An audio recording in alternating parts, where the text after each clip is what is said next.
Talk us through it. Threw up the goal. I think Will passed me the ball, shot, scored. Nice and brief.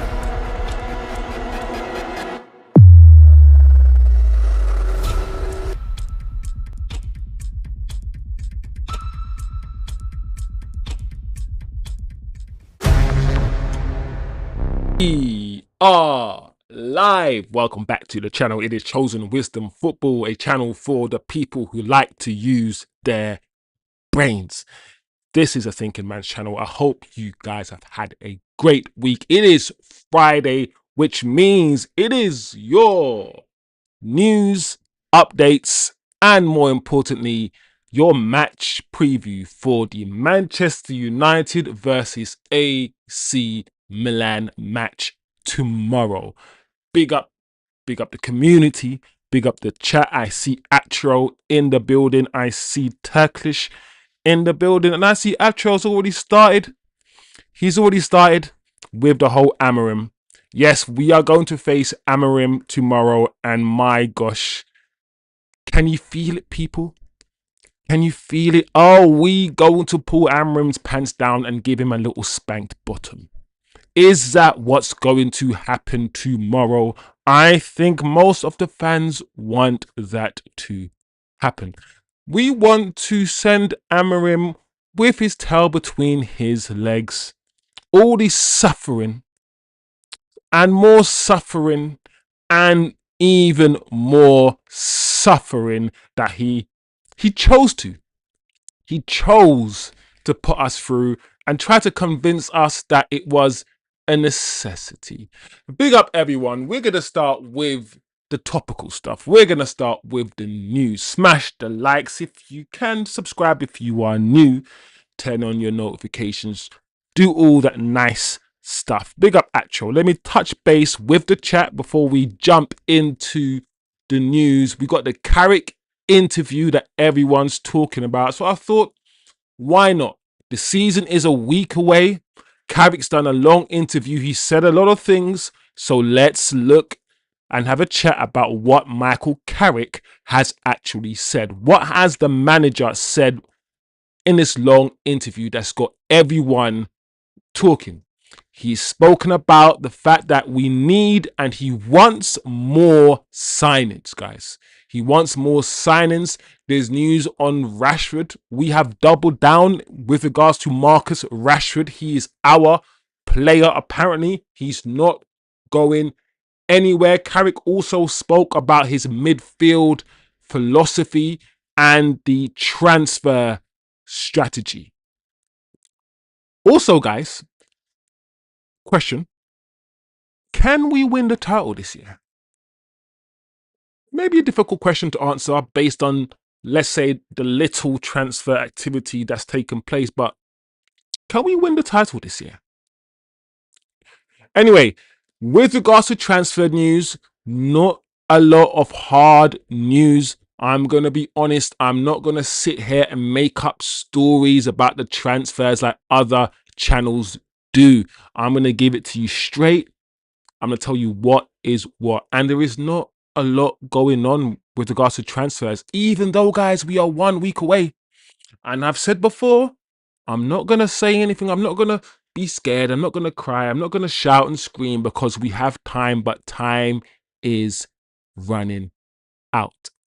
Time is running out. So apparently, guys, there are discussions being had with PSG regarding Ibrahim Mbaye. Apparently, guys. So we're going to talk about that news as well. And of course, as we always do, we end the stream with the match preview. We look at the squad. We look at the teams. We look at who could play, who's out of the team, what kind of formation, what kind of system. We talk about the game and we talk about football. Actually, football. And that's the best part. That's my favorite part, guys. So big up. Smash that bumper clock like right now, people. And let's have a good show. Let's have a fun show. It's Friday, which means this show is always more chilled, more relaxed. If you're drinking anything, smoking anything, I ain't gonna say shit to you. Do what you need to do. relax, and have a good time, bro. Let's chill out, have a conversation about stuff. Anything you guys want to talk about, drop it in the chat, guys, and we're gonna have a conversation today. Big up Acho. I see Acho is in the building. He's on it. Simon just slid in. Big up Simon Kennedy. R.I.P. Jimmy Rimmer. If you know, you know. What?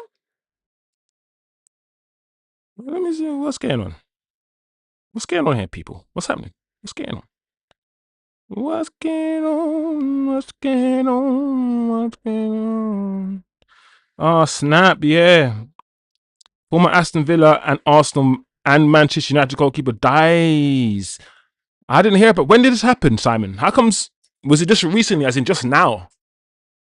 Because I've been on the news and I haven't really seen much of this stuff going around, Simon. So, R.I.P. Jimmy. R.I.P. Jimmy. You know, surprised I didn't hear about it throughout the whole day. Unless it's literally, no, 9 hours ago. Yeah, 9 hours ago. R.I.P. man, R.I.P. Big up Simon in the building, man. Big up Simon in the building. Coming in with the news. Big up Simon's at shows. All right, guys, let's jump into the stuff, guys. Let's jump into the content. Let's run through all the stuff as we do as a channel. All the topical stuff. Let's start with something fun. Third kit. Third kit launch. How you feeling about it, people? Just let me know before we go into it, how you feeling about this? I know you're going to say, oh, it's all in a straight line. It's all in the center of the shirt. I don't like it. Shut up. Shut the hell up. I love it. I love this kit. So, Simon at Show the chat. First and foremost, are you feeling? Because is it red, people, or is it a burgundy? First one, it's a burgundy. And apparently we are going to wear this kit against Hull. So get used to it. Look at it. There's a reason why we're going to wear this kit against Hull. We want to ship this stuff. We want to sell this stuff. I like the fact, let me know, guys, how you're feeling, that there's no words. There's no Snapdragon. There's no Adidas. There's no man. There's no words. Just symbols. Just symbols. And you know what? I like the fact that it's centered. Why can't we have a shirt where all the logos are centered? Just, why not? Why not? And also, I'm going to say this, guys. I'm going to say that I like the fact, yeah, that it's centered, no names and all these things. But most importantly, I think you could wear that a bit more out and about, if that makes any sense. More than the traditional kit with all the the words and all these things. So I like the kit. Man United are going hard on the promotion of this kit. At the end of the day, another way you can look at all of this, guys, is money. I remember back in the day, guys. Now tell me if I'm wrong. We never changed our kit every season. We had the Vodafone home kit for maybe 2 or 3 years. Sharp for a couple. Do you know what I'm saying? And I feel like because of money, because of the need to keep making money, Manchester United and other football clubs, we changed not just our home kit, but we changed our home kit, our second kit, and our third kit, I believe, almost every single year. Almost every single year. So I don't know what you guys think about that and where football is heading to in that respect. But I like it. Is it green? The stripes are green or black? It's a bit greeny. Let me see what you guys are saying. Big up the chat anyway. Yeah, Simon says recent. We need a signing for that third kit, says Simon. It would have been nice if we made a signing and we pictured this and we got, filmed the signing in that third kit. Yeah, I like it. It's a bit green. It is green. Do you think, what is it, guys? It's greeny. The straps are green. Similar to, didn't we have a kit last year with green stripes? One of our kits last year had green stripes, I'm pretty sure. Yeah, it's a burgundy kind of red. Yeah. It's clean and it's not white either. Like when you look at it, it's a bit, what is it, guys? Is it from this picture, it looks creamish.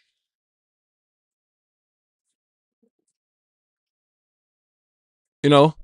I don't know. I think the kit's Simon says he likes the shirt. Um yeah, sharp. It's all about the spondylax. Lol, green, Norwich scarf settings. Maybe. It's not the same type of green though. But I don't know. Everyone, let me know how you feel. We can move on. You know, oh come on, they're putting babies in the kit now. Come on. They really want your money, guys. They really want your money. Flipping baby. Why is it so hot, guys? The thing about the heat in this country, yeah, is that these houses, every house in this country is made, yeah, because this country is cold as fuck, yeah. Every house in this country is made to keep the heat in. Every country has insulation upon insulation, bro. It is hotter than a mofo.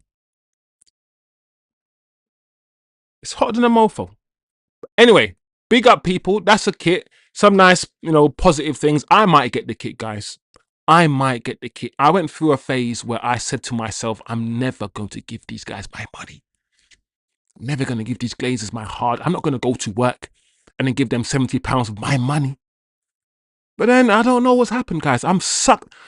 I've been sucked in and I don't like it. I see I'm anti-capitalist. But every now and then, these guys suck me in with a kit.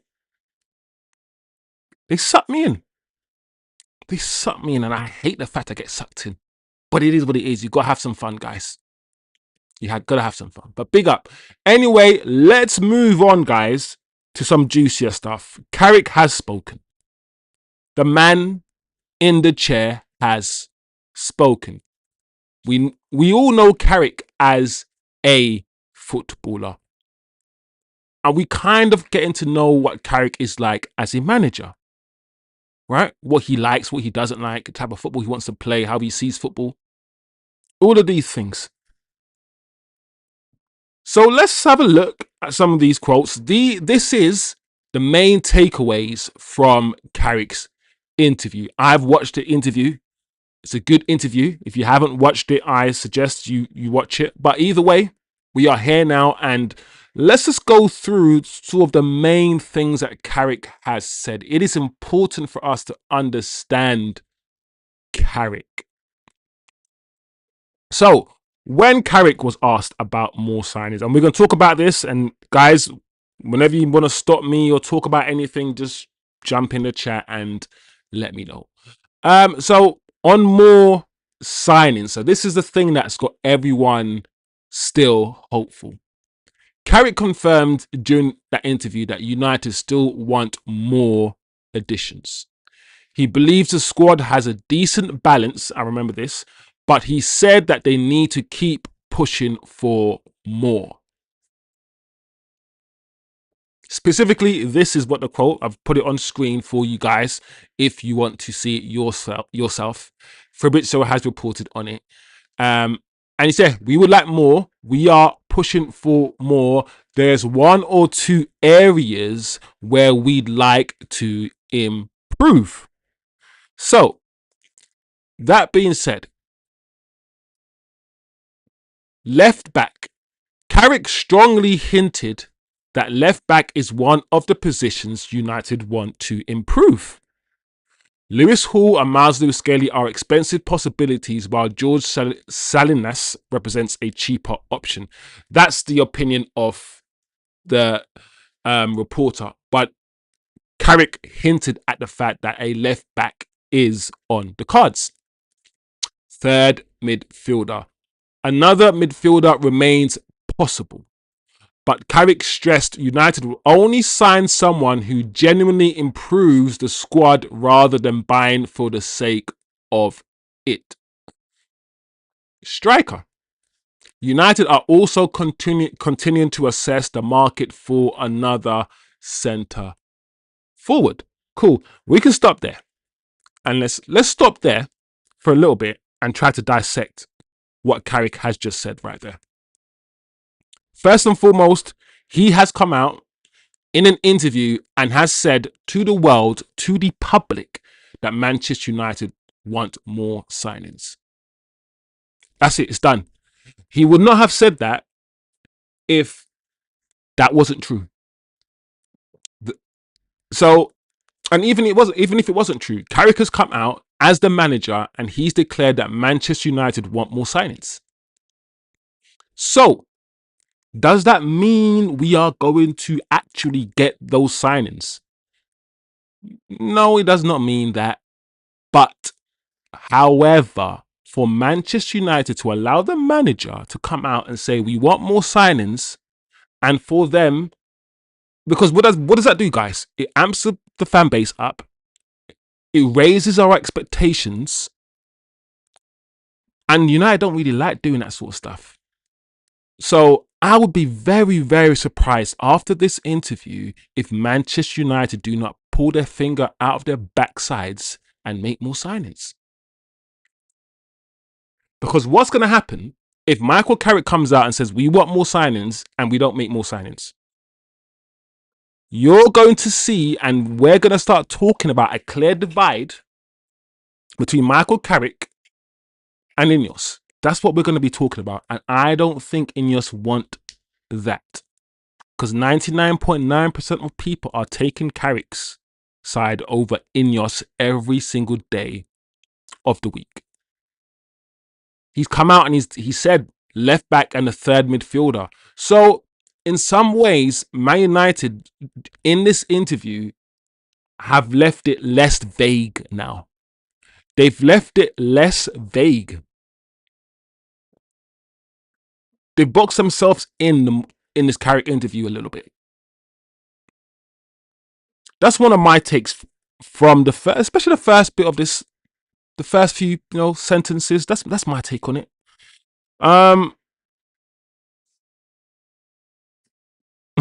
Simon says we can't complain about the heat. It's true. There's some parts in the world that it's worse than this. Oh, Atro's already bought the blue away kit. Atro, you devil, you. What's better though, the blue away kit or that one? What's better, Atro, the blue away kit or that cream one? Okay, I mean I wasn't asking you, but yeah,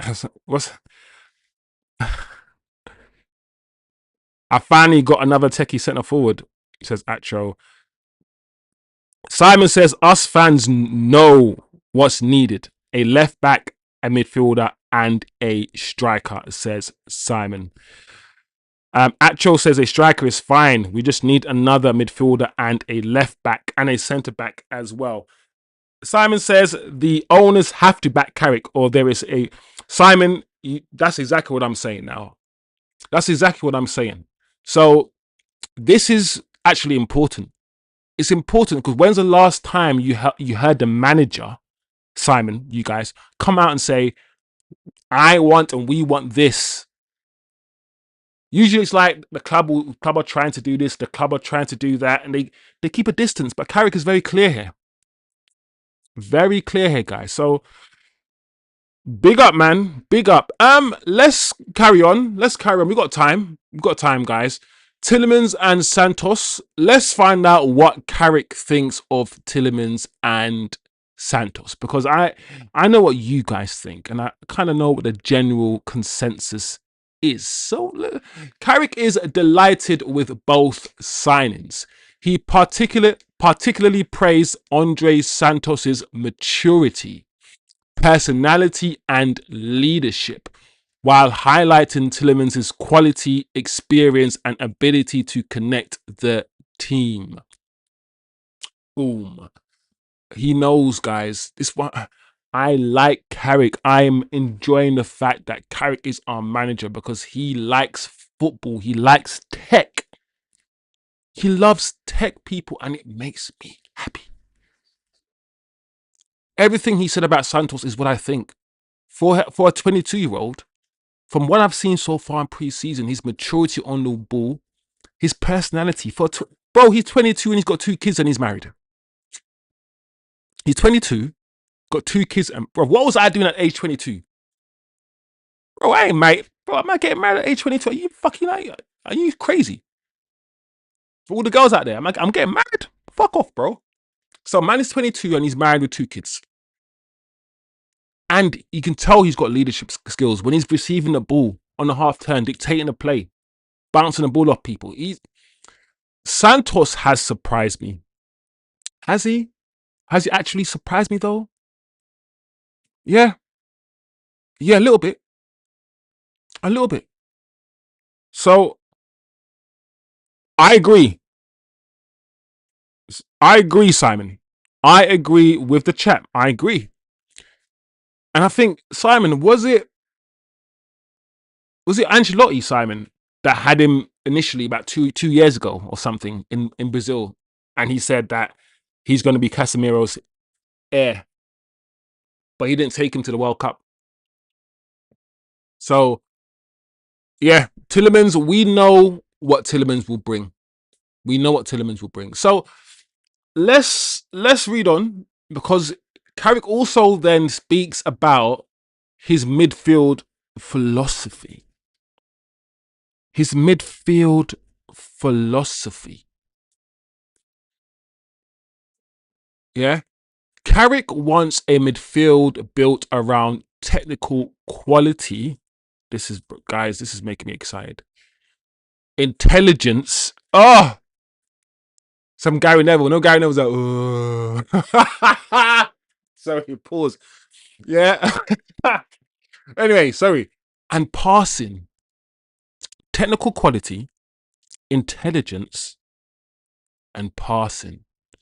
Drawing on his own experience, playing alongside Paul. I've said this. Oh, music to my ears. Just to let you know, guys, the stream is jumpy a little bit because of the heat, but I'm still here. And I'm going to push through. I'm going to push through. But this stuff, guys, Santos and Tillemans could start together on the opening day. I said this to you guys. One of the things I said about Carrick is this. One, I hope he's not too much Brexit FC. I hope he doesn't come in and do the whole I'm English, so I'm going to cuddle Maguire, Luke Shaw, and Mason Mount. I hope he doesn't do that. And to a certain extent, he's kind of done it, but Mason Mount's done us a favor by being injured. And I didn't want him to come in here and be all like, yeah, I'm going to push all the Brexit guys. But one of the things I said is Carrick is a baller. People like to talk about Xavi Alonso, for instance. Like Carrick isn't. Listen, I'm going to go and say this. Carrick is a better DM than Xavi Alonso.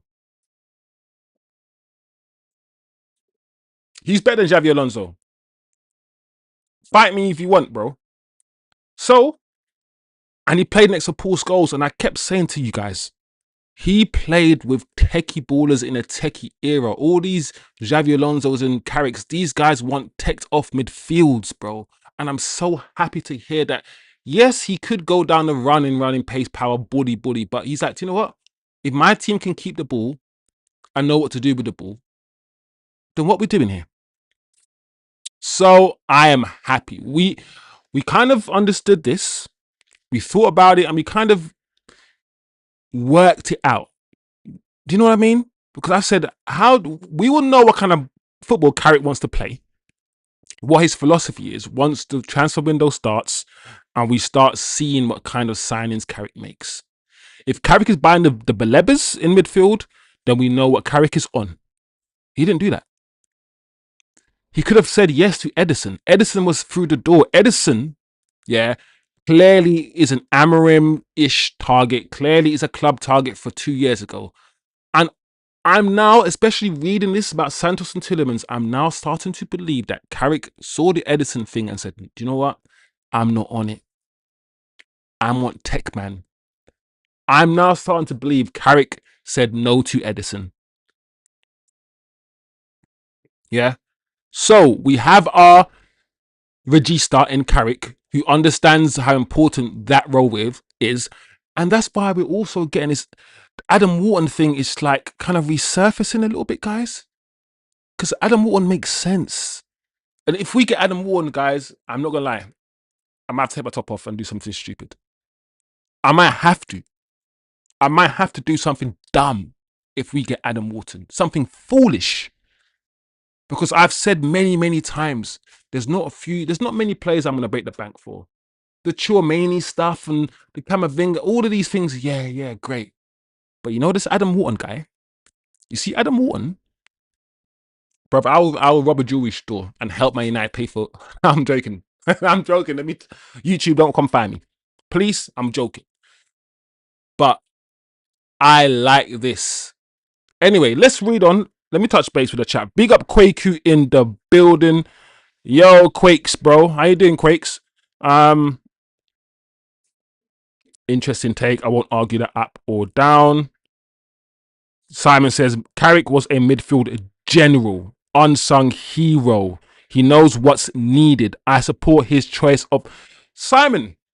I support his choice of midfield. That's probably where I'm at as well, Simon. I'm a bit comfy because of who Carrick is, and I've kind of figured out very slowly that Carrick wants to play a certain type of football. And I've said this, guys, and listen to me very carefully.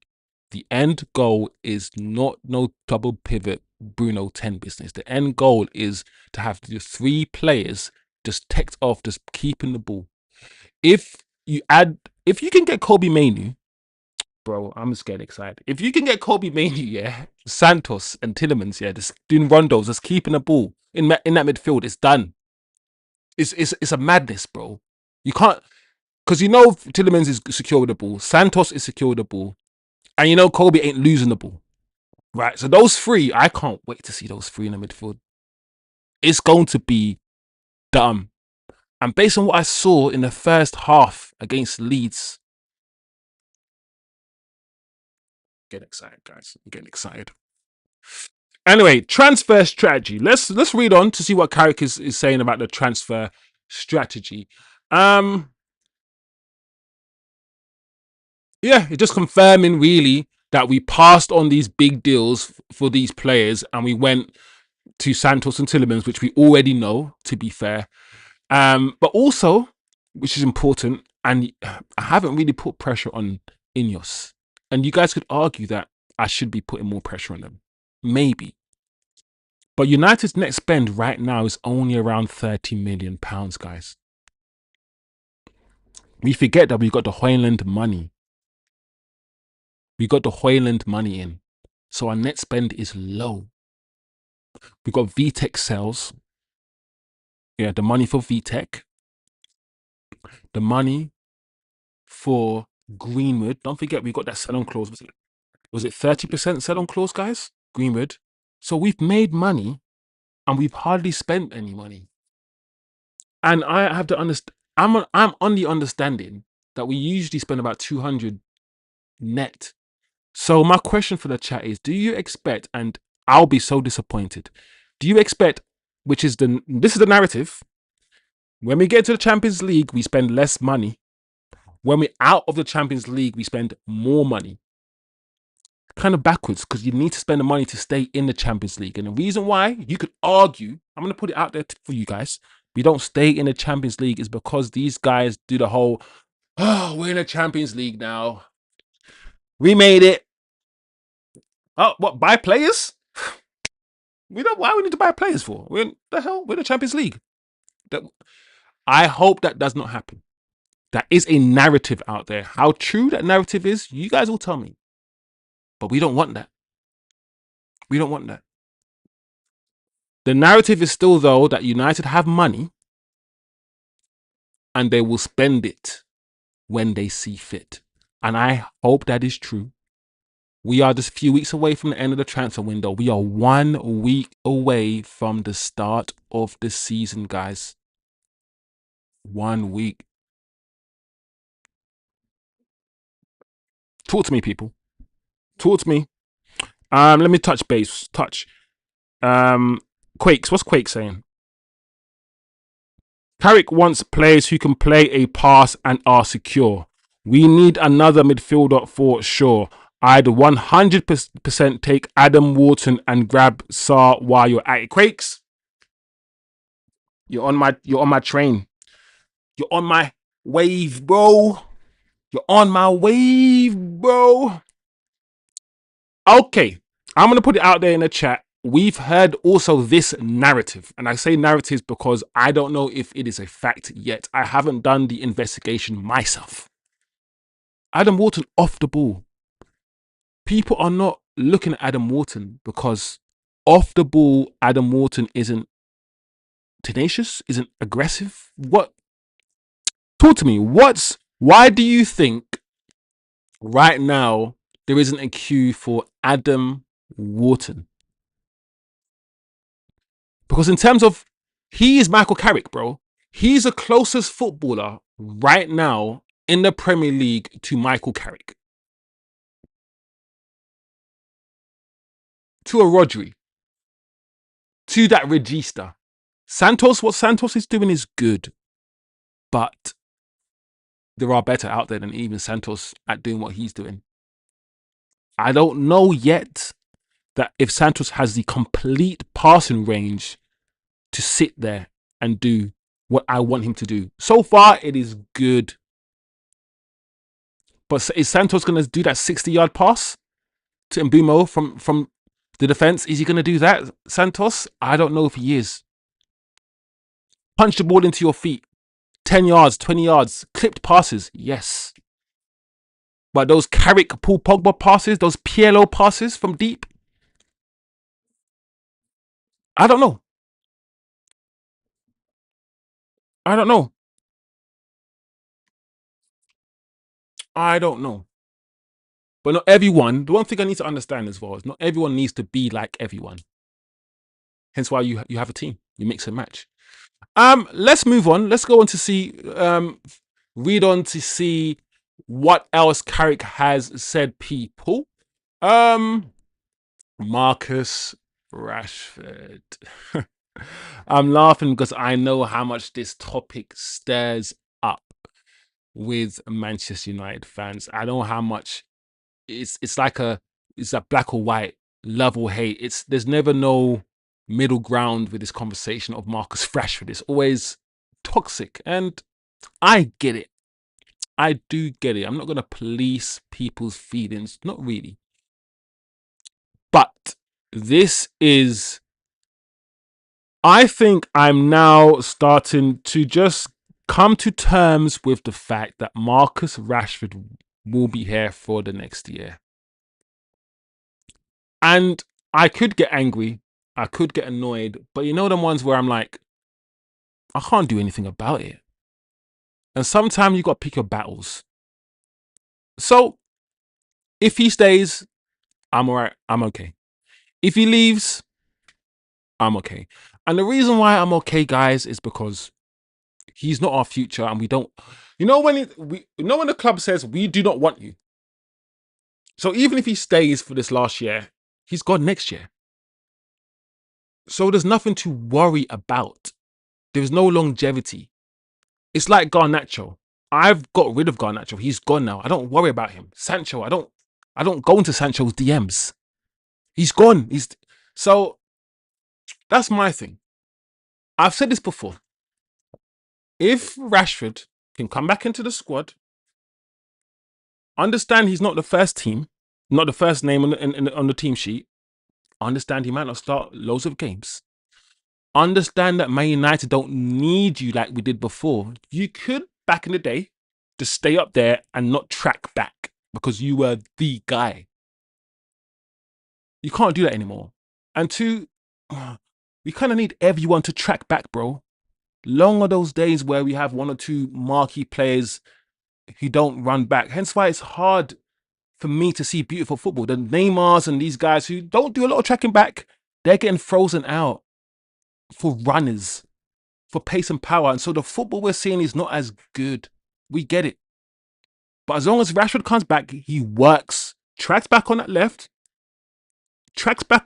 side, puts his all, be an example, because he's 28 now, isn't he? Be an example for the little Shea Laceys.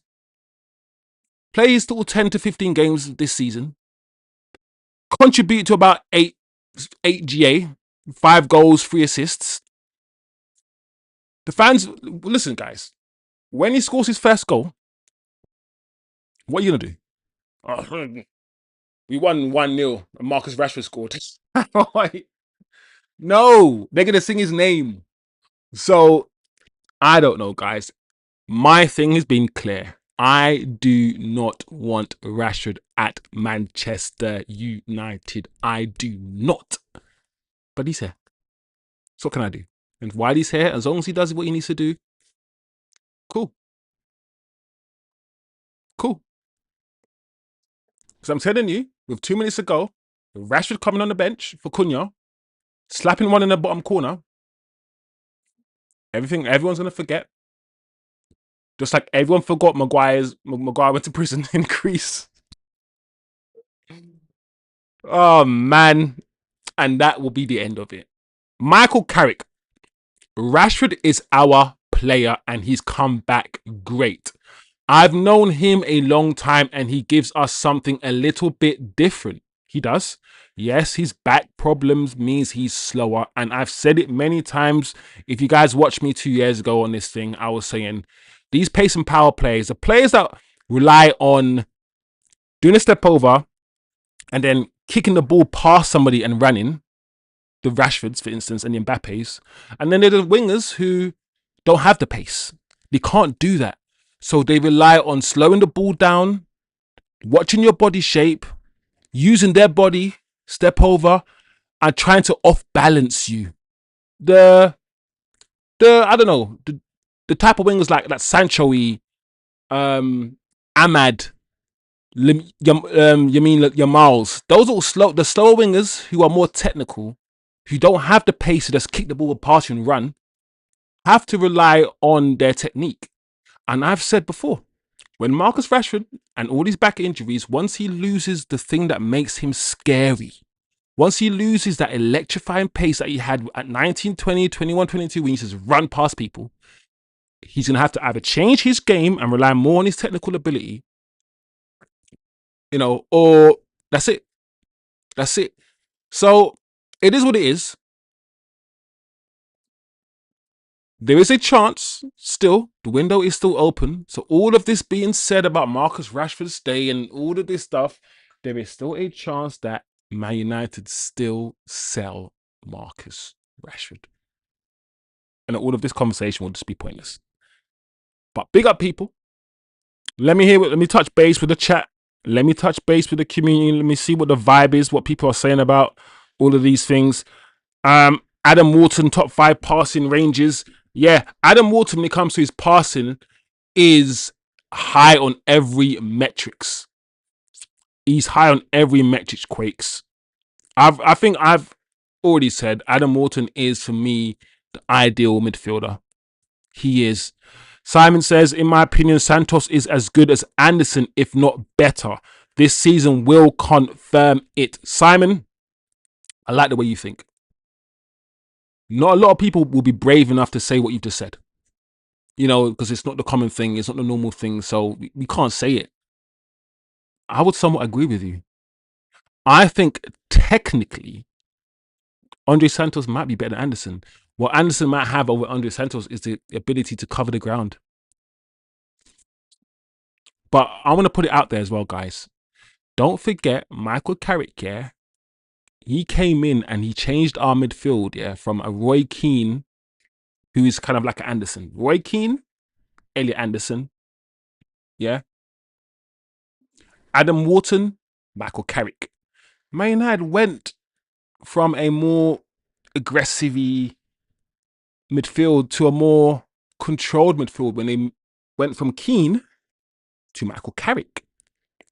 When that happened, let's not lie to ourselves. When that happened, we were saying, how can Carrick replace Roy Keane? Roy Keane's a DM. Roy Keane runs around and tackles and all these things. How can it happen? How could we do it? Shut the hell up.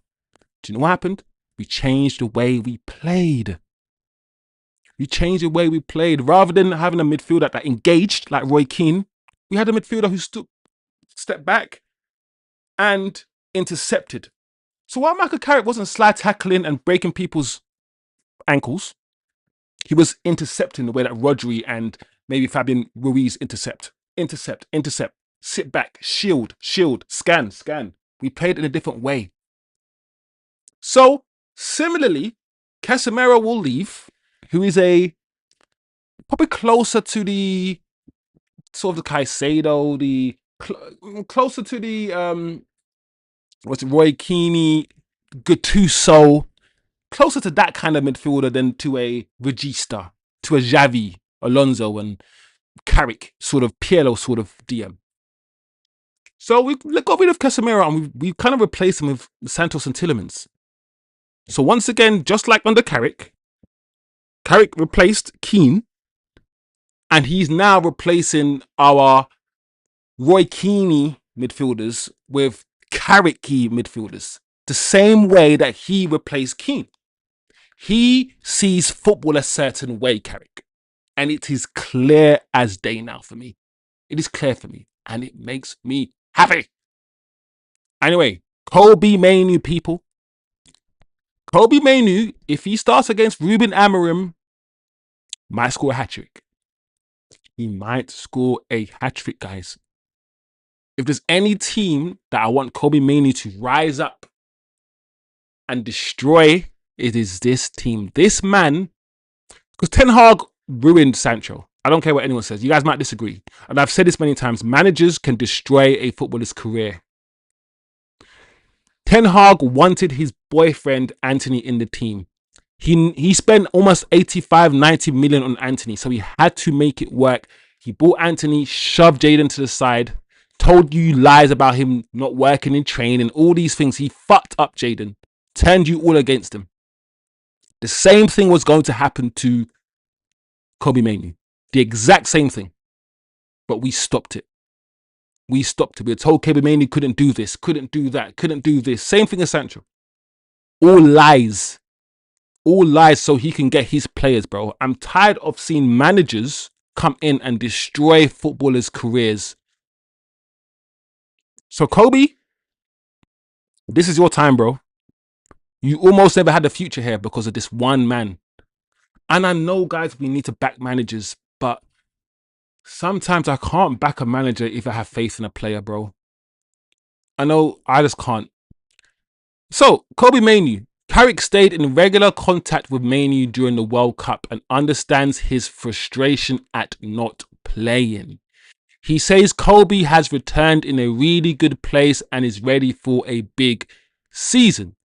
Guys, Kobbie Mainoo surely has to start tomorrow, guys. This is the last preseason game and he hasn't started a game. Cunha hasn't started the game and Bruno hasn't started the game. So I know we're not there yet, but I'm expecting those who haven't started to start against AC Milan. Let me know if you disagree. But all of this interview, all of these talking points that we're now talking about, guys, I promise you, I don't see anything negative here. I don't want to be too gassed. I don't want to be too happy. And you guys were here. Some of you guys were here when the channel was, buzzing and Amorim was the manager and it was just negative and negative and negative. So you guys know when I'm pissed off, I can be very negative. But right now, guys, I'm not going to lie. Even though we've only got 2 signings, there's just something about me that's feeling positive. And if a lot of people right now are hating on the people that are feeling positive. Why are you feeling positive? Why are you an Ineos bootlicker? Why are you kissing Ineos' ass? This is the worst window ever. Everyone who's positive needs to go to hell. I don't know if people are saying that. But I don't know, guys. I don't know. I'm just positive, guys. I'm in a good mood about this season. It might change, guys, but so far I am. Let's see the chat. Let's see the chat. Wharton and Kobbie might struggle defensively. Can we check the stats on his ball recovery tackles? Yeah, I'm gonna do the sofa score thing. I'm gonna put it up. Maybe not today, but we're gonna have to do some sofa score stuff because Kwaku, that is one of the narratives. I don't know if I buy into the whole Adam Wharton can't play with Kobbie Mainoo because good players can play with good players, bro. And they're not the same player like Kobbie is not actually a 6. Kobbie's an 8 or a 10 maybe, but he can play 6 because he's technically good. Whereas Adam Wharton is more of a 6. So you could have Adam in the 6, Kobbie in the 8. I wouldn't mind Sander Berge as an alternative to Wharton. I agree with Quakes. I think Quakes, me and you are thinking similar here. Sander Berge is also a name that a lot of people have been speaking about in other YouTube channels and whatnot. It has been circulated. Will Fulham, is it too late for Fulham to sell one of their top players? I would take Sander Berge. I would. No need to worry about that. We defend as a unit, so the press all around has to be good. How is Adam Wharton in the press, though? Yeah, Rashback. Oh, well, he's an out-and-out winger, so another profile to use, says Atro. Yeah, sometimes we've got to see things objectively, guys, and not emotionally, and be like, cool, I don't want Rashford here, but he's here, and if he contributes, it's cool. Who's in for Sancho? Brixton FC wants Sancho. Sancho's done out here, bro. And like I said, I like Sancho, but certain things have happened and he's ended up where he's ended up. But what I will say about Sancho is the narrative that he's failed elsewhere when he went to the Champions League final one season on loan, won the Conference League with Chelsea the other season on loan, and then won the Europa League with Aston Villa just last season. So, I mean, the narrative that he's failed is a bit weird, but it just didn't work, man. Like, and I think like he's, in terms of top football, playing at the top level for a very, very top club.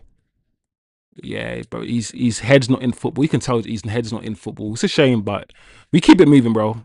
Good luck to Jaden. He could do whatever he wants to do, bro. If he's not Man United player no more, he's not my concern, bro. You know them ones. If Rashford scored versus AC Milan, I don't mind it. He better accept playing up top at most. Cunha, Dorgu on the left for now. Rashford as a striker are we going back there again? We tried Rashford as a striker so many times, and Rashford's best scoring season is when he's playing with a striker who facilitates for him. Rashford's best scoring seasons was the Weghorst season when Weghorst was doing all the donkey work for him, and the Martial season when Martial was dropping in deep, and the Greenwood, Martial, Rashford season under Ollie. Rashford got about 25. I don't know what he got, about 25 GA or 20 GA or something. And Martial was just feeding him. Rashi ain't a team player. He wants all the glory. Simple as that. Yeah. But do you know what, Simon? To play devil's advocate, do you know how many selfish players we've had? Sometimes, yeah, a player can be the most selfish player, but because he scores goals or gets assists, it helps the team. Van Nistelrooy is like, strikers are genuinely very selfish. Sometimes the best strikers are the most selfish. Like Xerxes is not selfish. Martial is not selfish. And because of that, they don't shoot all the time. They want to pass and all these things. CR7, very selfish. But CR7. I think Bruno can sometimes be a bit selfish. Not in the sense that he doesn't care about the team, but Bruno plays for his GA. But if Bruno gets GA, I don't care if he's selfish. It benefits the team. So, I'm only playing devil's advocate a little bit, Simon, to be fair. You are right, though. Just playing the devil's advocate a little bit. But you are right. I can't do Rashford up top again. That's the reason why one of the reasons why I wanted Rashford out of Manchester United. I just didn't see him as somebody who could lead the line for a title winning or Champions League winning side and score the 20 plus goals that we need at that time. And he was losing pace and he was walking around not tracking back. All of these things, I wanted him gone. But one thing I've noticed is that I think the quality has dropped in this league so much here that some of the players that I wanted out, like the Maguires, the Shaws and the Rashford, some of these players that I wanted out, they're now looking decent. Am I wrong? They're now looking decent because the quality hasn't risen. The quality of the league has actually, in my opinion, declined. Anyway, guys, let's keep it moving. I know we've got time. We've got to talk about the game as well. We've got to talk about the AC Milan game and look at the lineups and all these other things as well. Let me quickly read other chats. Yep, Jerry in the building. Rash will be at Villa or Spurs before the window closes. Jerry, I've kind of maintained that belief, but as the window approaches, time's going, I'm now starting to lose that optimism. And another reason why I'm starting to lose that optimism is because I'm now starting to think about, even if we sell him, we're going to have to replace him in a very quick space of time as well. But I hope you are right, Jerry. I really, really do. Him taking the 14 shows he's just a squad player now. Yeah. I agree, Atro. Big up, Jerry. Big up, Ats in the building. Big up, man. 3 likes away from the 10 likes that we need. 8 people in the chat. If everyone smashes the like right now, the little channel that, in my opinion, should be a lot bigger than it is. You know, in my opinion, with the ball knowledge that we know, the ball knowledge that we have in this channel, and the way that we talk and all of these things, this channel should be a lot bigger than it is. I don't even want to be big-headed like that, but it should be. Let's be real. So smash the like, people. Help the channel grow so we can start doing shows, start being seen, start doing bigger and better things, guys. What else? Let me touch base. Atro. If Kobbie drops a hat trick. I would love if Kobbie drops a hat trick, bro. He's due one, man. All right. Just a few more things from the interview before we look at the team, before we look at the squad, guys. Carrick wants to continue giving youngsters opportunities, describing it as almost a duty at United. Cher Lacey, the Fletcher brothers, and Harry Hamas have all received. All right. Nothing to see there. Michael Carrick wants to carry on the Man United tradition. And listen, we say it's a Man United tradition. It's every football club wants to play their youngsters. Nobody wants to sign players, bro, and spend money. But it is good. And I like Cher Lacey. We've seen a lot of Cher Lacey this preseason. He's going to be in the squad and Cher Lacey will play games. Maybe Rashford can leave. And we already have his replacement in Cher Lacey. You can play it wide. I don't know. Is that a thing, guys? Is that a thing? I don't know. I'll be honest with you guys. I don't know about the Fletchers. It's not my place to say that a young man is not. It is, I guess. It's my opinion. I could say he's not good enough. But I don't really like to shit on young players. So I will cut it, make it sweet. And I think that out of the two, I don't know, actually. Both of them, they don't look ready. Neither Tyler or Jack look ready. When Jack came on the other day, he looked, when he just looked nervous, he just looked like he's not ready for the men's game. He's not confident enough for the men's game. That's how he looked to me. And it's okay. It's okay. We can send him alone for 5 years. Send him alone for 5 years and come back. Bigger, stronger, more confident. I don't know. But that's just normal stuff. Title challenge. This is interesting. Title challenge. Carrick isn't making any predictions, but isn't playing down the players' title ambitions either. He believes United have the potential to achieve something really special and should aim high. I like that, because one of the things I thought to myself is, if you are a Man United player right now, guys, hear me out, and you saw an experience and you were there living what Carrick was doing, and you know and you saw for a fact that you are the highest scoring team in the league under Michael Carrick, the second best defense in the league under Michael Carrick, and you amassed the most amount of points in the league under Michael Carrick. Factually, you are the best team in the league since Michael Carrick joined the club. So if you know these things and you're in that changing room, why wouldn't you think that you could win the league? Why wouldn't you, bro? Why wouldn't you? You would. So while Man United won't go out and say we want to win the league, we're not gonna do that. But if the players are not thinking it or trying to do it, then I don't know what we're doing here.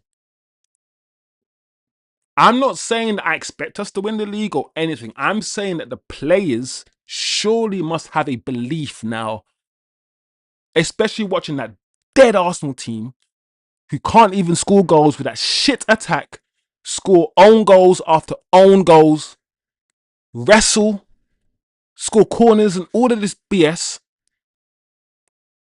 Seeing that rubbish Arsenal team win the league surely can fill you with confidence that you can do something.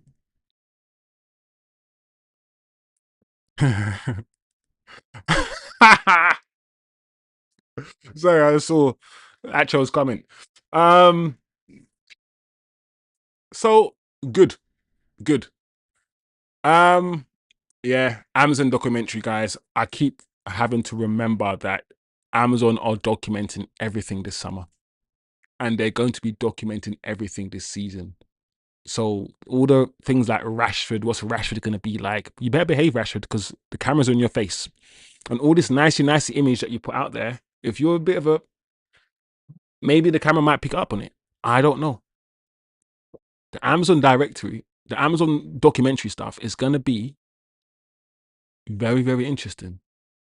As long as, Amazon don't send it to Man United and Man United like some Epstein files just redact everything.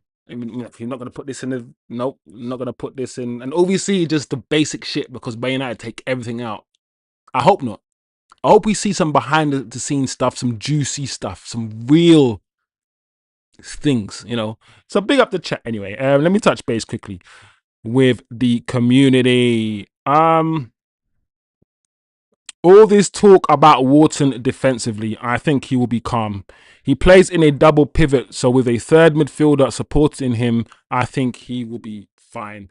I think so too. But it's good to understand what the narrative is, where the narrative comes from, and if you can tackle the narrative. Because once one person says Adam Wharton can't do this, or somebody's lazy, or whatever it is, it's like a snowball. It goes around the whole world, and all of a sudden, a narrative has been established about a player that is not actually founded in reality. It's not founded in reality, and that's it. That's it. Simon says, I can't believe Rooney got into bed with goldfish. Or is it, yeah. Simon, I saw that. I know a lot of people have spoken about it. I think Saeed TV spoken about it, and all these other guys.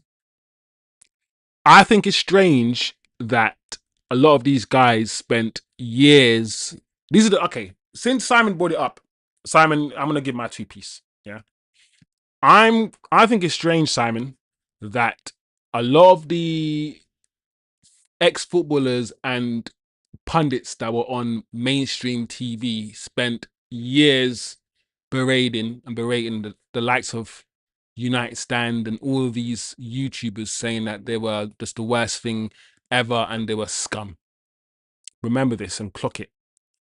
3-4 years down the line, all of these same people that spent their time saying how YouTube was rubbish, all these things, now they're all buying up these YouTube channels and they're all jumping on these YouTube channels.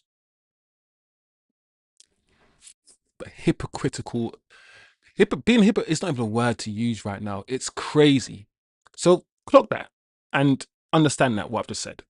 Then on top of that, you have the people in main, because YouTube is really for us guys, for little guys like me, right?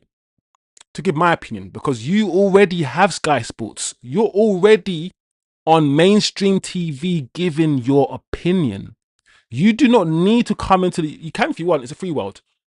So you're getting paid £100,000 a year to give your opinion, or 200 grand, whatever you're getting paid to give your opinion on Sky Sports, as one of those recurring pundits.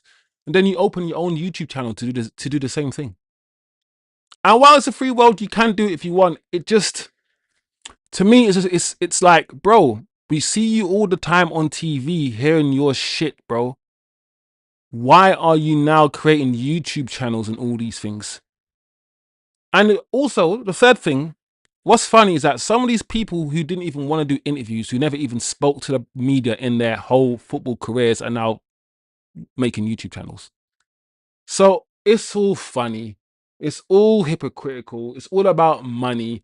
I remember when TalkSport was doing their thing, and TalkSport was just hating on the YouTubers, bro, especially the black ones. And let's be honest, you know me, I don't give a fuck. I say what I want on my channel. Yeah, the Robbies and all these guys who pushed YouTube and football YouTube, TalkSport was coming after them.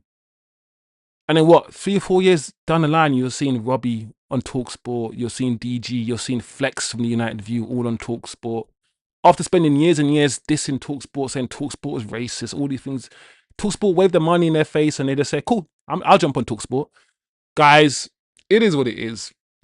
Money is money and money talks, guys. That's it.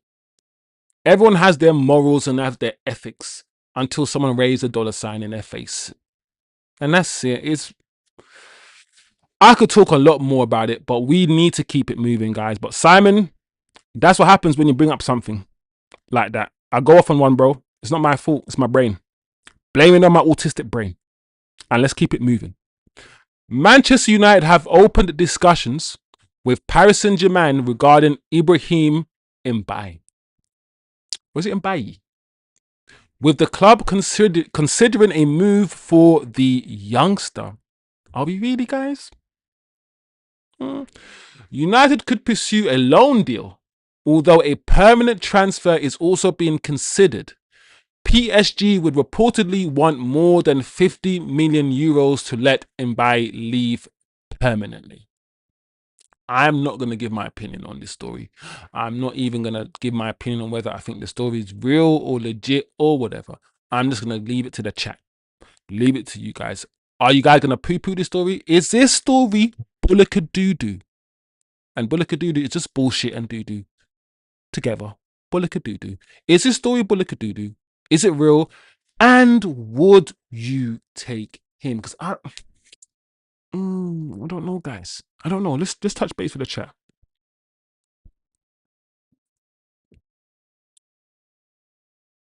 Word to Eddie, this ain't daycare.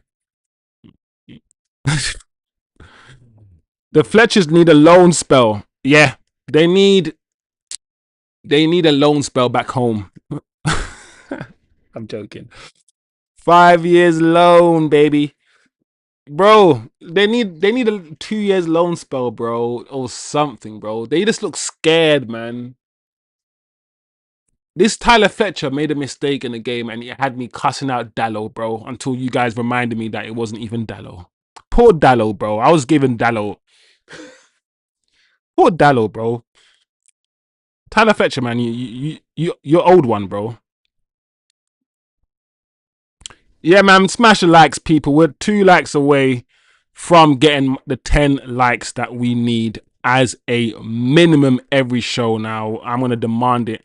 It's something I never did before, and I see all these guys say, listen, just ask for the likes, demand the likes. And I'm like, okay, cool. 10 likes minimum. You've got to start somewhere, right? You've got to start somewhere. Anyway, guys, let's talk ball now. We're done with this. Let's talk about the squad. Let's see if we can build, as I said, throughout the whole thing, the team. If not, we can just talk about it. It's not a problem.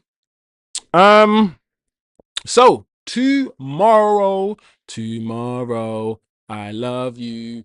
Tomorrow, AC Milan, it will get pumped up. Oh, guys, my chest is fucked. Anyway, let's look at the traveling squad to face AC Milan tomorrow and try to understand, or at least have an indication of who potentially might start. Me, Heath, and Lemens. Guys, let's not waste time. Lemens will start the game. Lemens will start the game. Let's not waste time with the goalkeepers. So Lemens will start the game. What the,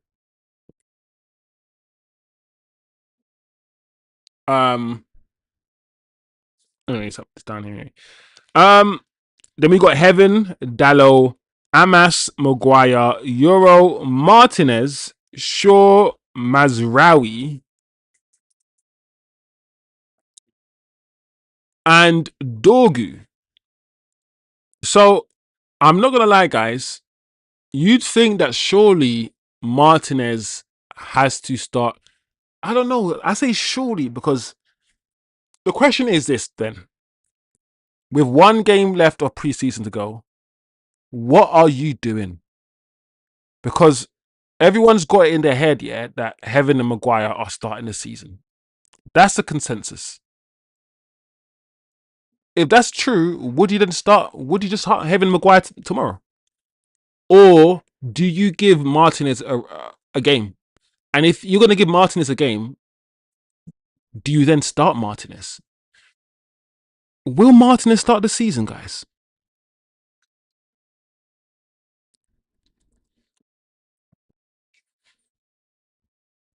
All right, let's just because we know. Oh, yeah, it's gone. Yeah, Maguire.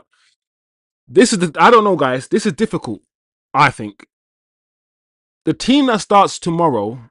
Will the team that starts tomorrow start the season?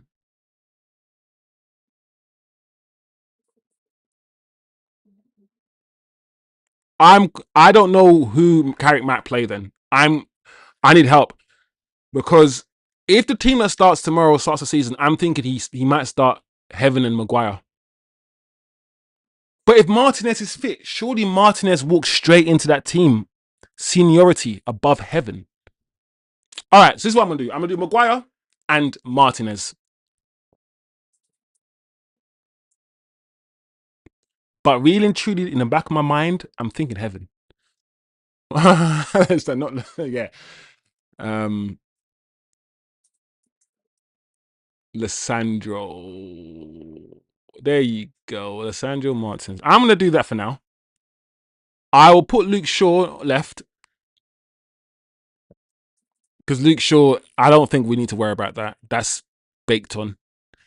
And I think he prefers Dallo over Mazraoui because of Dallo's more physical. Even though Mazraoui might be more technical, might be. So is Dallo there? Yeah. So we'll do Dallo.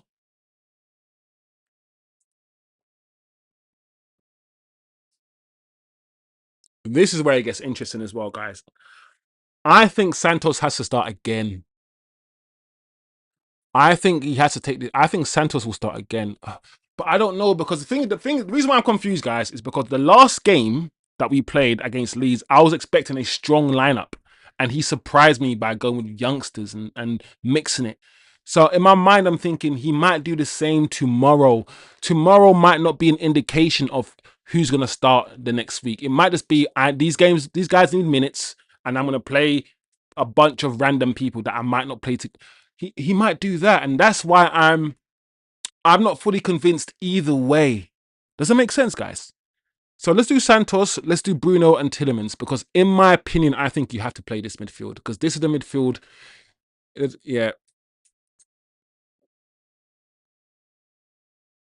and Tillemans. In my opinion, this has to be the midfield that starts the season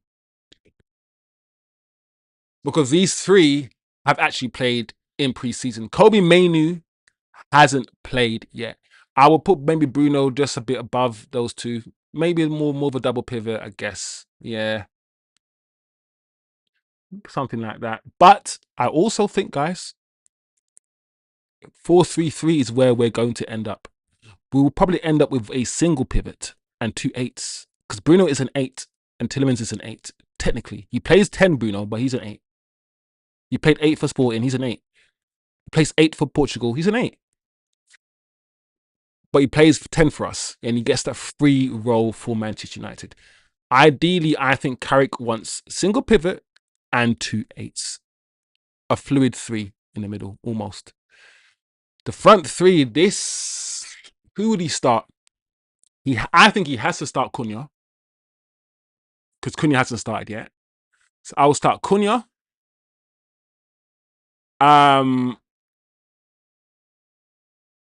Right. Mm, he's gonna start Mbeumo up front again, isn't he? Cunha and Mbeumo and Ahmad, I guess, right? Fluid Cunha and Mbeumo in the middle. and Ahmad. Right? Or no? No, guys? Yes or no? Yay? Nay? So this is not, what is this? This is a team I think Carrick might start. This is not my team. It's not my favorite team, because if it was me, I would put Heaven instead of Martinez. There's a few changes I would make. This is a team I think Carrick will play. People said Kobbie Mainoo will play tomorrow. Doesn't mean he's going to start tomorrow.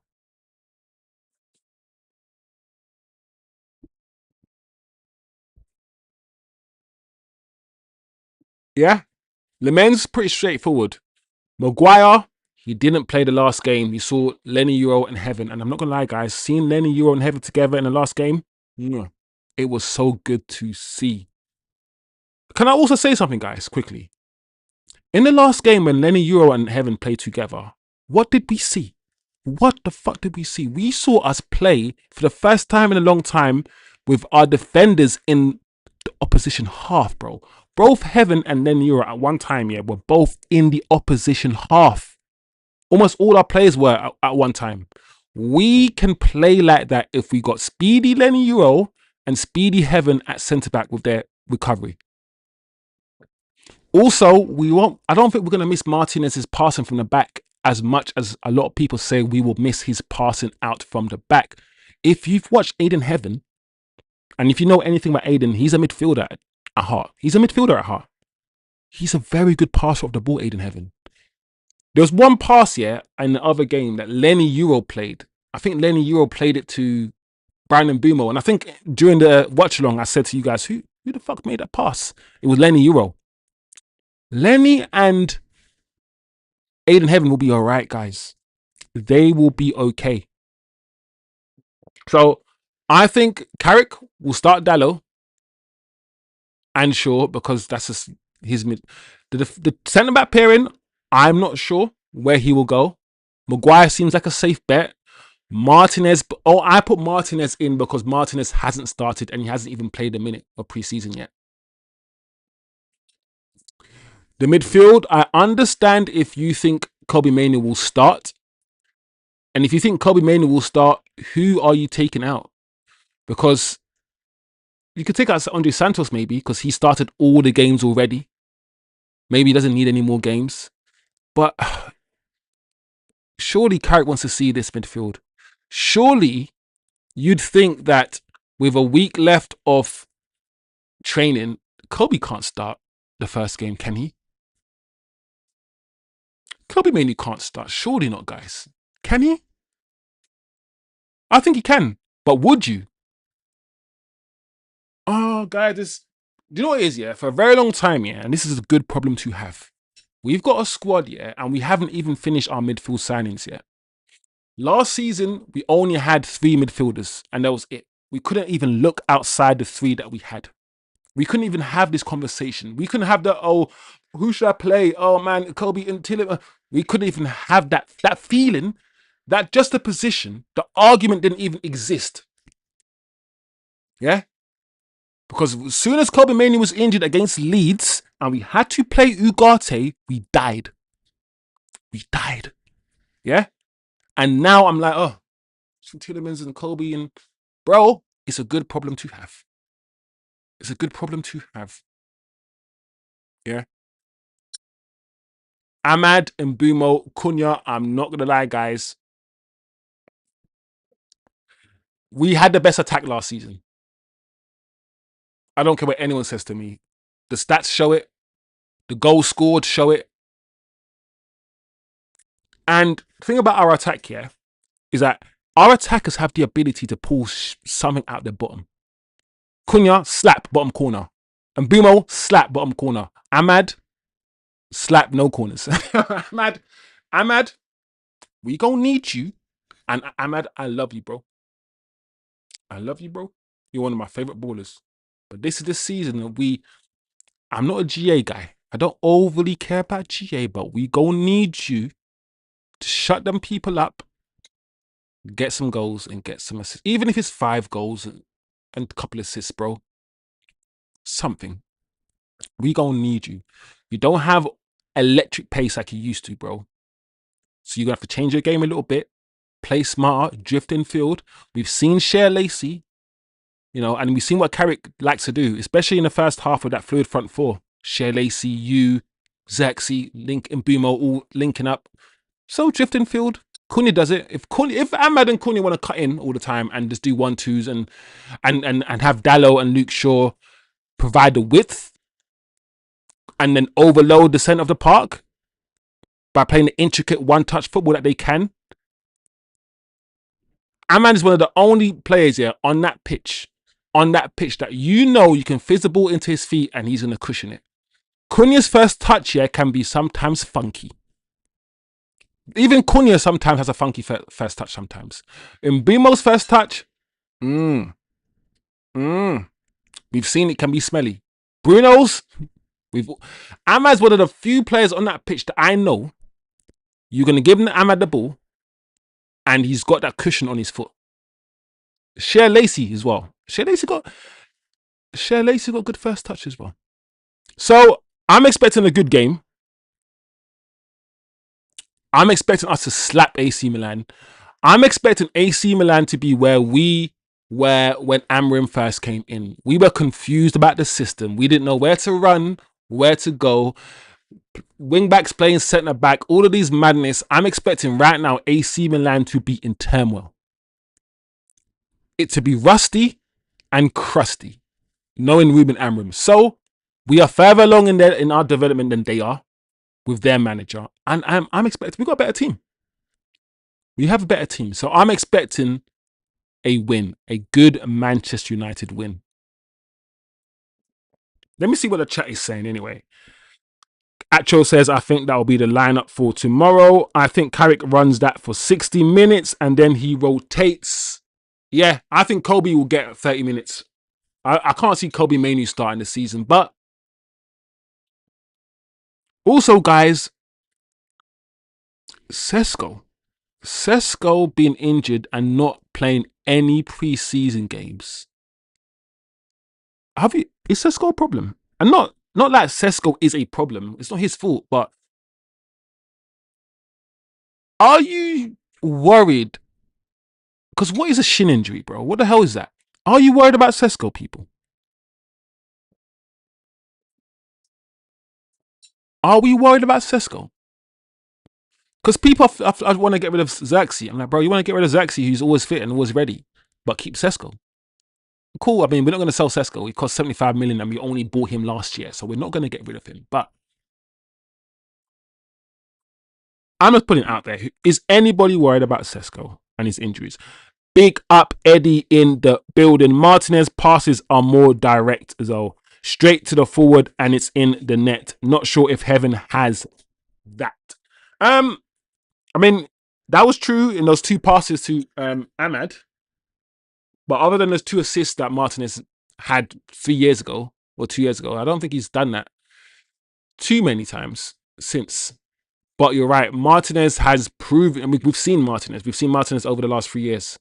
When he's fit, play certain passes. And we haven't seen it yet of Hedden, but maybe it's just sample size. Maybe the more we see of Aiden, the more we're going to see him do stuff like that. Aiden Heaven is stronger. He's taller. He's actually more agile. And I feel like he's a good passer of the ball. But we'll see. We'll see. I'll put Martinez in the team anyway because, like I said, seniority, World Cup finals, all of these things. I think if Michael Carrick can, he will, especially in defense, he might go to the trusted route. But also, guys, I will say this. There is a understanding or a notion that because we are playing Hull in the first game of the season, we're not bothered about playing our strongest team. We're not bothered about rushing Sesko back. We're not bothered about rushing Kobbie Mainoo back and all these things. We're not bothered because we should be able to beat Hull without buying a third midfielder, without buying a left back. So there is that understanding that, yes, the first game of the season is in a week's time, but we still only need to make the signing within the transfer window. So we still got the 2 weeks, if that makes any sense. Big up, man. Yeah, we got the 10 likes. More likes, guys. More likes. Do you like it? AC apparently going through suffering. Eddie, I feel it for the AC Milan fans, bro. Like, there's such a stark difference between Ruben Amorim and Michael Carrick. There's Ruben Amorim who comes in and says, my system is more important than the players, bro. I don't care what you're good at. I'm not here to get the best out of you. I'm not here to get the best out of you. I'm here to make you fit into my system because my system is the best. That is one way of thinking. And then there's Carrick, who's like, cool. I want to get the best out of you. I'm going to play you in the position that you flourish in rather than invent new positions for you. And that's it. That's it. So AC Milan, I kind of feel sorry for the AC Milan fans. It might work. The thing is, guys, one of the reasons why it didn't work in the Prem and it worked in Portugal and it might work in Italy is because I've said this. And listen, you cannot, churn 11 players out of Manchester United and get 11 players in one sum. You can't do it. In Sporting, you might be able to do it. Go and get your Gyökeres from Coventry or wherever Gyökeres came from for 10 million. Go and get whatever. Bring up some youngsters like Quenda from the youth. He could do it in Portugal. 11 out, 11 in. Playing my way. You can't do it, bro. Not at Man United. To win this league, this Premier League, you can't just get Gyökeres and those little man ballers. You need to get the best wing backs, the Mendes, the best number like inside 10s. And where are these players? I've said this many times. It might be easier for him to do it in Italy, where he might have more time, more resources, the league's slower, and maybe he will have the ability to churn the team until he gets it right, the way he did for Sporting. But we should have known Ineos ain't going to do no 8, 9 players getting bought and 10 players out the door for Amorim. And I said this. So we will see.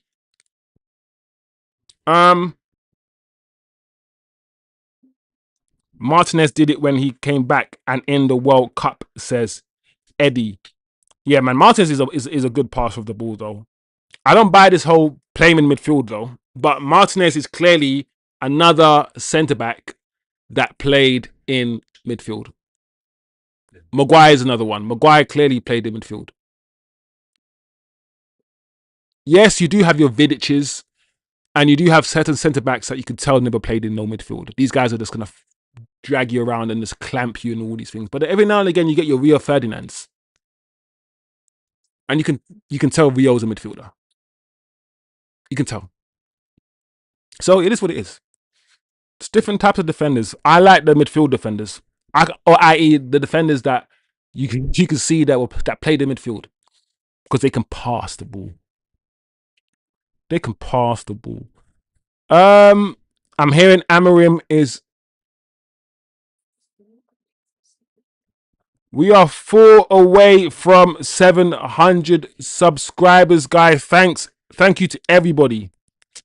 This channel is moving, it's still growing, and we're doing our thing. We're still here talking ball, doing our shows. Last year we had only, was it 200, 250, and now we almost got 700 subscribers, guys. So I just noticed it, and I want to say thank you to the chat, to the community, bro. Like, you don't understand how important it is, to just find people who just want to talk ball and talk in depth as well, bro. Because I get it, the different types of content, and I love all types of content, funny content, silly content, but just sitting down and just talking ball, is the best thing, bro. When I can get these shows back and running and have Eddie and Acho back on so we can just sit and have our chats, it's going to be better as well, man. So StreamYard is what I'm going to be using to do the calling shows from now on, because Eddie says it's better, and Eddie, you are right, it is better. So I'm going to try and move on to StreamYard so we can just have more content and better content, guys. So we keep it moving, man. 694 subscribers, 4 away from 700. We're aiming for 1,000 subscribers as soon as possible, because YouTube are changing the rules. They're changing the rules, and you're going to need like 10,000 subscribers or something like that before you get monetized from next year. So listen, if I get 1 pence for every video that I do, and I get £1 a week just so I can buy a chocolate bar, if I can just get £1 a week from doing all of this work, all of this stuff, if I get just £1 just so I can get a Snickers bar, and thinking Snickers cost £1.70, so you can't even buy a Snickers bar for £1. If I can get £1, just all little 50p or 10, just 1 pence from all these videos, it will go a long way to making more material and just better content. So smash a like, guys. Subscribe if you are new. Actual's free on Monday. Let's do it on Monday then. Let's try it. Let's give it a test run on Monday. StreamYard settings. It should be a lot easier. If you want to be in the Discord where me, Acho, Eddie, TK, and others are in, yeah, sign up for the Discord. The Discord link is in the, I think Acho's posted the Discord link in the chat, and the link is also in the description as well, guys, and also on the channel page. So big up, people. I'm hearing Amorim is asking for new play. Eddie, he has to, bro. He has to ask for new players. But Eddie, at the end of the day, let's smash him. Let's just smash him now, bro. I'm not gonna lie, you know, I thought I would be more. I realized I'm not the kind of person that likes to rub something in. I realized I'm not really, as much as I laugh about it and I joke about it, I look at the Garnacho thing, he's gone now. I don't take any joy in his demise. I don't feel good. The Sancho thing, I don't take any joy. The Rashford, and even this Amorim thing, he's gone now. He's not here. And don't get it twisted. I'll do the banter thing. I'll do the Amorim's a little whatever, and yeah, we're gonna smash you. All these things, but I don't think I get loads of joy out of it. I don't actually, like, once I get what I want, yeah, and the guy's gone. Whatever happens afterwards, I don't wish for his like full demise. Like, I don't, because for me to wish for someone's full demise career wise, it means they did something to me personally. It means, I don't know, and I'm like, it made me suffer. Like, nah, maybe he did, bro. No, in fact, no. Let me. Do you know what it is? While saying these things to you guys right now, I'm remembering the suffering. So while I'm verbalizing this thing, I'm just getting pissed off. I'm like, nah, man, this guy lied to us. This guy came on and said, he said bare lies. He cussed out the youngsters. He did bet. Nah, he made me suffer. Nah. Nah, we gotta slap him. We gotta beat this guy, bro. This guy didn't want to watch the penalties. He turned away. He said he doesn't have the stomach for it. This guy was just, he was just weak, bro. Just a weak man. Remember, we had his hair and all these things. All he cared about was how he looked, bro. This guy was rubbish. Anyway, big up, people. Big up, Eddie, Atro. Let me know. I'm Simon in the building. Jerry, what's the score going to be tomorrow then, guys? What is the score? Before we go, get your predictions in, people. Get your predictions in. Yeah, Atro, I'm kind of with you. In general, yeah, I'm not a petty person like that. But the whole Garnacho and Sancho, all these other things, I get it. But the Amorim thing, I don't know, actually. I might have to go back on my word a little bit and say I'm still not a petty person. But you're right, actually. The Amorim thing's a bit it might be a bit different. I might put that in a different category. At least Eric Ten Hag bagged silverware so I can brush it. Yeah, you're right. Like, Ten Hag was crazy. Think about Ten Hag, yeah. There are certain managers, yeah, that you can tell. How do you, like, are not good at managing people, right? Get your predictions in, guys. Get your predictions in. Like, Ten Hag, yeah, the way he spoke, it always made me think, you can't even speak English properly. And you don't even speak your own language properly. How do you communicate effectively to the players? How do you tell the players what you want of them, what you expect? How do you give instructions, bro, when you can't even speak to the media, bro? D. It's bare A's. Eh, eh, eh, and the ball and I'm like, bro,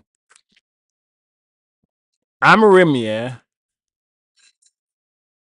Like you said, at least Amorim got us silverware. He was here long enough to get us silverware. I mean, Ten Hag. Flipping heck, Amorim didn't give us nothing. But yeah.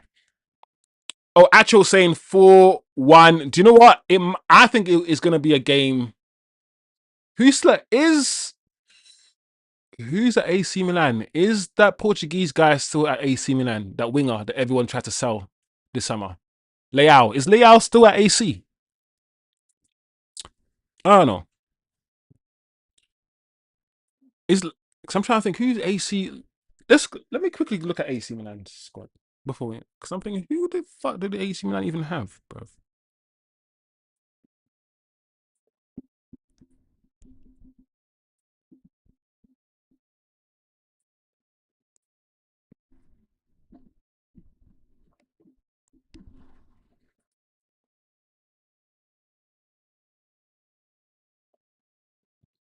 All right, let's see this post. Ugh, X, bro. I hate X. Fuck X, bro. Fuck Elon and all these kids. I'm joking. I'm joking, bro. I'm joking with people. He's got like 30 kids, bro. He's just spreading his white supremacy genes everywhere. So I want to make the whole world white supremacy. Let me spread my white supremacy genes. All right. Oh, Ruben is still there. Loftus Cheek. So you got what? Modric? Of course, Modric plays for them. Yeah. All right. Turian, Pitarella, and Boya as goalkeepers. You got defenders Pavlovic, Diawara. Oh yeah, Estupinian is also there as well, guys. Modric in midfield. Loftus Cheek, Cisse, Chukwueze. All right, they've got Musa, and then Gonzalo Ramos and Kamada as the forwards. Nkunku's out. All right. AC is not looking good. I think the best from them is Nkunku, Moise Kean, but Nkunku's injured apparently. He's out, Atro, according to this tweet anyway. Yeah, all right. We still should be able to beat these guys, to be fair. Anyway, people, that was a good show. I enjoyed it. 9 o'clock. We started at 7:20.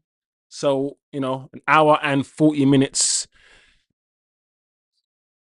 I feel like these shows are good because I only do about 3 or 4 shows a week rather than, I think if I was live every day and if this was my main job, I might do like 2 shows a day and like half an hour, 40 minutes long rather than a long 1 hour and a half show. But I'm bringing the show to an end, guys. It's been lovely. It's been amazing. Remember to smash the like, subscribe if you're new, push the video, share the video if you can as well. We are moving up. Get more subscribers. We can get 700. I know we can. I've done a couple shorts which are doing quite well actually. So I might push those shorts as well. Big up Atro, Eddie, Turkish of course, Simon, Jerry, Quake you, all the regulars, all the regular people that touch base in the chat. Big up yourselves. Enjoy the rest of your Friday evening. It is hot as a motherfucker. I know it's 9 o'clock right now, and I am sweating. It is what it is. Enjoy it while you can, because when it starts raining and the snow comes, I know you guys might be complaining all the same. Enjoy your Friday. We will be back here tomorrow at what time?